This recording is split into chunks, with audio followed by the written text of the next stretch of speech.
So what I want to actually focus on is the importance of making available your accounts of what you're doing through the web,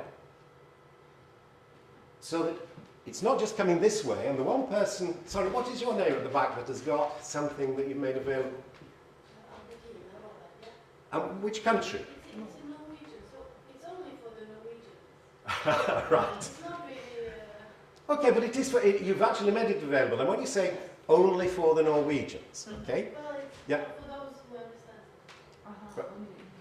Now again, I think that is very important because globally, I've actually, if you like, developed an international reputation so that wherever I go, and I was giving keynotes in San Diego in the United States earlier this year, also in South Africa, I've been asked to go to Beijing. I've done keynotes in Beijing and also Japan. Now, that in terms of a global network of communication is broader than, you know, when you say just Norwegian. But this is the very first time that I've really felt that in a European context, we might be able to do something together to create a network of educators that can actually influence globally the values that can actually bind a community. Now, I haven't tended in my working life to focus on the European context. And to be honest, part of it is my weakness in language. You know, I did have good interpreters in China and Japan. But the other places that I've been to talk, like America, Canada, Australia, and it has all been English speaking in terms of that global influence. Whereas now, I think, from this room, with 17 European countries represented, we could very quickly, over a year or two, communicate and share your values and understandings as educators with the values that actually I think will bind us, because Christine's point about what kind of society do we want, I do think that the core values that are coming in the next session, we will find that we do share an awful lot of core values as educators that we can share and make public. Now, I'm also going to focus on this idea of multimedia accounts, because one of the things that I was very embarrassed about when I started to do it was signing my emails Love Jack. Okay? Now, the Vice-Chancellor at my university found this quite difficult when she was getting emails from Love Jack. Yeah? But the reason I did it was that a chief technician in the Department of Education called Martin Dobson, he died when he was only 52, and he died of cancer after quite a long illness. And I went to see him regularly. And on the Friday, before he died on the Sunday, I don't know if you've been with people, close ones, friends, lovers, but partners, that he said to me with real energy and fire in his eyes, you know, when you get that sense of vitality and life-affirming energy, even though on the Sunday he knew he was really close to death. And he just said, Jack, give my love to the department. Okay, so those were the last words he said to me. And it resonated so strongly with me in terms of his humour and the loving humanity that he'd distinguished his work for 20-odd years in the Department of Education, that I then overcame my embarrassment. And I still feel a little twinge when you'll see if I get emails from me. It will be Love Jack with a little signature to explain why.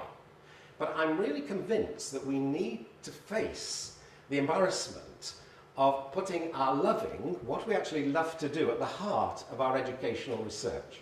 And I have the courage to do that now because of Martin. You know, that passion of Martin's to say, okay, Jack, you know, please give my love to the department. And I hope you feel, even as I'm speaking, that what you do with me by being present with you and seeing the energy yesterday, you evoke my energy. So I hope you're feeling an expression of, if you like, a loving energy. I am loving what I'm doing at this moment. And I'm hoping you feel this kind of energy, which was coming into, I think, the making of the guitars. I think you could feel the passion that those people had for creating a beautiful instrument and then being able to play it. So that loving energy, which is missing from almost any educational research around the globe, and it's certainly not in the academic journals that you will be reading in educational research, it is omitted. And what I want to convince you of is the need for multimedia accounts visual accounts. Like Trygve is very good, and that was a beautiful documentary. And I've been encouraging Trygve to say, well, look, if you will actually express your talents to actually show what educators do with their students, just as you've shown the creation of a beautiful guitar and the lovely music, now, can you actually use your talent to generate living accounts of educators with their students to show the qualities that we all express in our classrooms? Okay, so that is what I'm hoping to convince you of, and I'll show you just one or two video clips and a process I call empathetic validity and empathetic resonance to show you how I think you could use videos of yourselves to communicate the energy and the meaning of the values that you use to make sense of your own lives in education. Now, what I want to do is, I actually want to pause because I've said what I want out of this session. I'm very clear what I want to see in a year or two are your accounts as educators flowing through the web in a way that communicates your passionately held values and your influences with your students. Okay, so that's what I really hope, that I captivate some of your imaginations to actually do that and actually live some of those values through the research. Now, what I want to do is just pause because I'm wondering whether you've come with any either expectations or interests or things that you feel, yeah, no, I'd like to get this out of this session. I want to understand this. And sometimes with an audience, it's really helpful to get a sense of if you've come with something rather than just me transmitting the knowledge that I feel I have. It's much better to get an engaged response from you and with you in things that really interest you.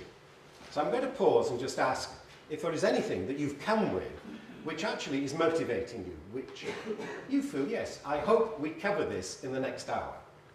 So is there anything of that kind that you'd just like to share? Can I start? Okay. Because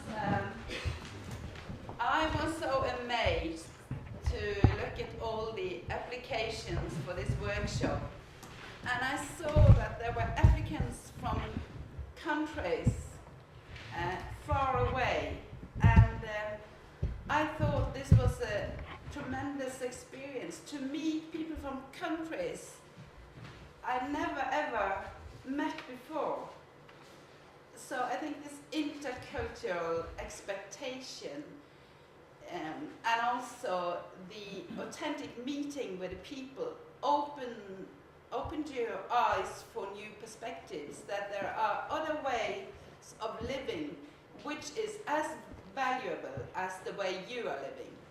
So I think this is a tremendous experience that will enrich your life and mean a lot for you in the future. Okay.